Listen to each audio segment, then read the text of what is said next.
Oke guys, masih di Puri Pamotan. Sekarang kita mau ke tempat ritual tempat memanggil ular zaman raja dulu, zaman Anak Agung dulu. Jadi kita ke tempatnya. Saya ini masih di Puri Pamotan ya. Kita let's go sebelum hujan turun. Oke. Kita ke kebun di belakang di Hutan Jati. Hutan Jati. Jadi di sana itu adalah tempat ritual memanggil ular. Tentu kalian akan bukan ular aja, Bro. Oh, bukan ular aja, tapi tempat macam-macam lah di sana. Tapi ya tadi tidak tempat manggil ular. Dan ini tempat raja dulu ya, raja dulu, karena raja dulu tuh hobinya itu beda dengan kita. Kalau kita tuh sekarang kan main gadget, main ular-ularan di main gamenya itu. Oh, ini ular asli ini. Nah, ini tempatnya di sini guys. Ini ada blok makan ya, ada dodol.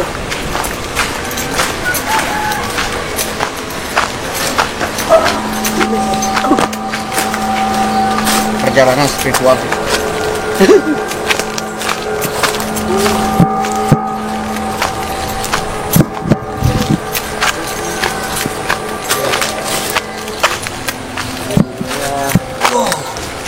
Ini guys, tempatnya guys. Ini dipakai untuk memberi makan ular. Guys, sini dulu kameranya. Bisa. Berarti di sini hutan banget dulu berarti sini. Ya, kalau udah di sini termasuk kebun lah istilahnya. Kebun ya. Istilah dulu. Jadi ini ada kayak model penyu dan ada itu Terus kayak kalau orang bilang itu kayak sumur lah. sumur.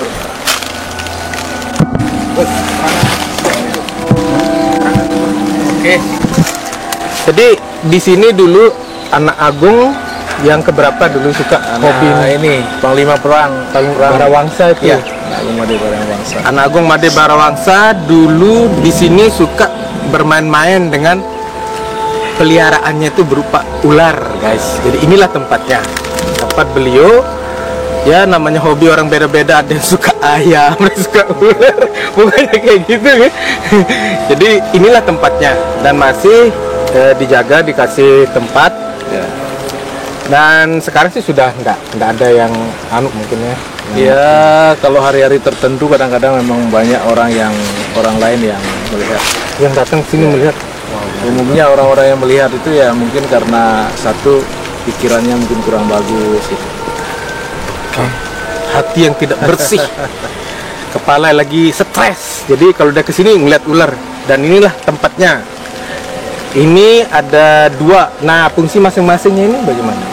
Kalau ini saya nggak kurang tahu ya fungsi masing-masingnya. Itu yang jelas dulu di sini ini satu areal ini memang tempat mengumpulkan ular-ular itu untuk makan. Untuk makan ya. Selain ular apa aja berarti di sini? Beliau juga suka bangau. Ya. Berarti di sini tempat beliau bercengkrama dengan hewan peliharaan beliau. Dan tentunya hanya orang-orang yang punya kemampuan di luar orang normal yang mampu melakukan hal itu, guys. Ini masih di areal Puri Pamotan di bagian belakangnya. Dan sekarang di sini hanya berupa seperti ini, tapi nilai sejarahnya di sini sangat luar biasa, guys, karena masih di areal rumah raja. So kita harus ngambil gambarnya lebih detail. Silahkan kameramen Bapak. Boleh masuk? Boleh ya. Misi Pikiran enggak. Ini ya penyu-penyuan guys ya. Ya bisa dilihat. Ini penyunya. Ini kayak semacam lubang ya Pak Gede. ya, ini Gua dulunya ini berair. Oh, berair. Air guys. Si batunya guys. Kenapa harus pakai penyu? Nah itu apa namanya kurang paham saya itu. Udah lama ini. Udah lama memang dari itu. Oh, di atas penyu ini ada gambar. Nah ini kayaknya ini replika Ular ya, replika ular nih guys. Ini penyu, di atas penyu ini ada gambar kayak ular. Kalian lihat guys, replika ular. Ular melilit di atas penyu. Penyu apa bulus ini ya modelnya kayak begini? Kan ada dua. dikaitkan dengan sejarah Bali ya mungkin ada setiap tempat itu kan biasanya ada replika. Oh gitu. Ya. Berarti zaman dulu itu penyu itu ada makna tersendiri. Ada ya? makna tersendiri itu dalam sudut pandang ya boleh dibilang agama, kemudian bangunan tempat suci gitu. Oh iya. Berarti gini guys ya, penyu itu punya nilai filosofi sendiri bagi kerajaan dulu, kerajaan Hindu dulu, bahwa penyu itu perlambangnya seperti apa tadi itu? Ya itu kayaknya sebagai simbol dasar gitu ya. Simbol dasar kehidupan, simbol dasar yang kuat untuk, mungkin karena penyu ini bawa rumahnya ke sana kemari, banyak beban gitu ya. Kita langsung turunin hujan tuh.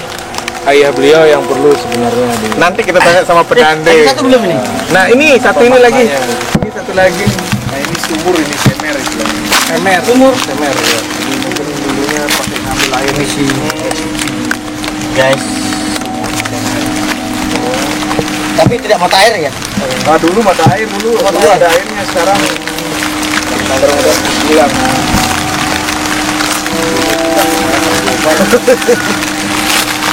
Nah guys, kayaknya Karena hujan guys, kita balik ke base camp. Jadi ini adalah bagian jejak-jejak dari sisa peninggalan ya, peradaban dulu.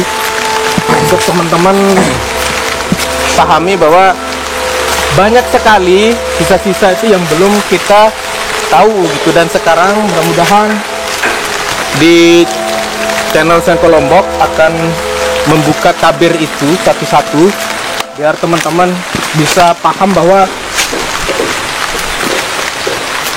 Lombok itu adalah punya peradaban sendiri yang kita sendiri tidak mengenal lebih jauh. Dan semoga saja dengan saya membuat video bersama tim ini akan membantu kita untuk belajar menggali lebih dalam lagi terkait dengan apa sih peradaban yang pernah ada di Lombok ini, peninggalannya seperti apa.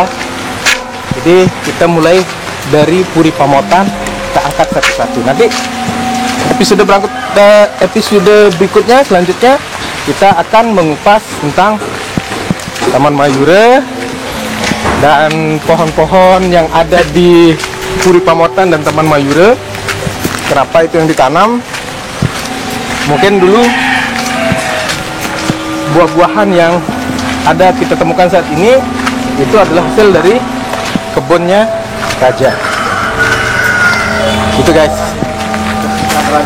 Buah-buahnya itu buah-buahan kesukaan raja.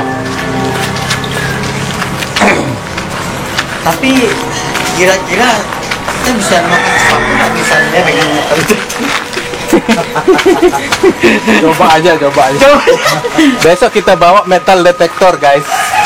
Kita bawa metal detector untuk mencari seperti apakah dulu ada berserakan, karena masih panjang ya kan kita bahas terkait dengan bagaimana nanti penyerangan, penghancuran terhadap puri-puri yang ada di Lombok ini, terutama puri Cakranegara dan puri-puri yang lain. Tapi yang jelas saya akan berusaha memberikan video dan informasi yang terbaik buat kalian. Everything you need to know, we try to serve, okay?